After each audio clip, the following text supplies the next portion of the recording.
So, Dr. Eggman is kinda dumb. I mean, yes, obviously the man is a genius who can build robots, world-destroying weapons, and can harness the power of the Chaos Emeralds. And yet, every time he's defeated by a simple blue hedgehog. Well, a hedgehog that can run at the speed of sound, but still. Sonic is always able to defeat anything Eggman builds. But it wasn't until Metal Sonic came around that the blue blur meet his match. It's as if Metal Sonic knows everything Sonic knows. He also believes he is the real Sonic. He can also move as fast as Sonic, which most of Eggman's other robots just can't keep up. So why is Metal Sonic so much more advanced than the others? It's almost as if Eggman didn't build him at all. And according to this theory, that's partially correct. In Sonic CD, Metal Sonic's first appearance, Eggman is trying to use the Time Stones in order to travel back in time and take over the planet before Sonic is able to stop him. But what if Eggman succeeded? What if, in an alternate reality, Eggman successfully traveled back in time, took over the planet, and then the universe, before Sonic was even born? Then would Sonic perhaps end up like Eggman's other roboticized animals? But that would be an alternate future, because clearly Eggman failed. But, much like in Back to the Future, alternate futures can exist when screwing around with time travel, which is exactly what Eggman did. So of course, there has to be a universe where Eggman succeeded, so Metal Sonic must come from the bad future. He travels back in time to make sure the bad future happens by helping Eggman defeat Sonic. In fact, theorists are able to pinpoint the exact moment when they think Sonic is actually defeated. There's a point in the game when Sonic is on a level called Stardust Speedway.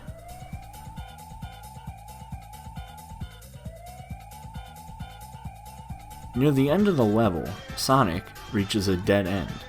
A door blocks his path. But let's take a moment and pretend Metal Sonic did not exist. In this timeline, Sonic dies here. Eggman either lasers Sonic to death, or Eggman runs off ahead and succeeds in taking over.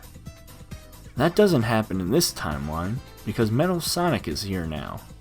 Instead of killing Sonic, Eggman has Metal Sonic race Sonic.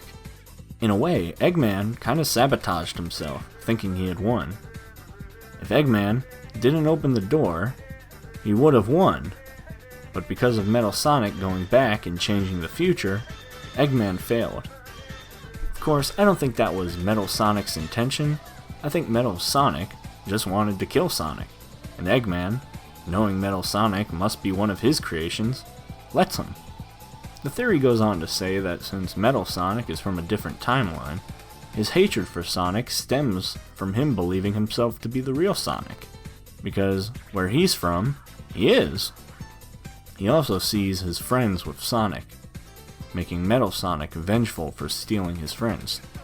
In later games, we begin to see Metal Sonic acting more independently from Eggman, for his own goal to kill Sonic and make the world as he is. Robotic. But you're still thinking, why can't he just be a robot Eggman just made? Why does there have to be a complicated time travel plot? Number one, tell that to Sega, who's recycled the same time travel plot 3 fucking times. And number two, remember in the boss battle with him at the end of Sonic Heroes, Metal Sonic says, "Long time no see, Sonic, my loathsome copy. I am the real Sonic. But that was the past. Now you're nothing but a speck of dust to me. See me as I am, no longer afraid of anything."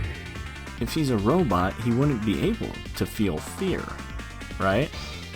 That must prove that it must be a being of emotion within Metal Sonic, like most of his other robots.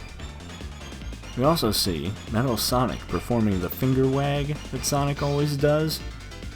The final piece of evidence for this is that Metal Sonic can use Chaos Control.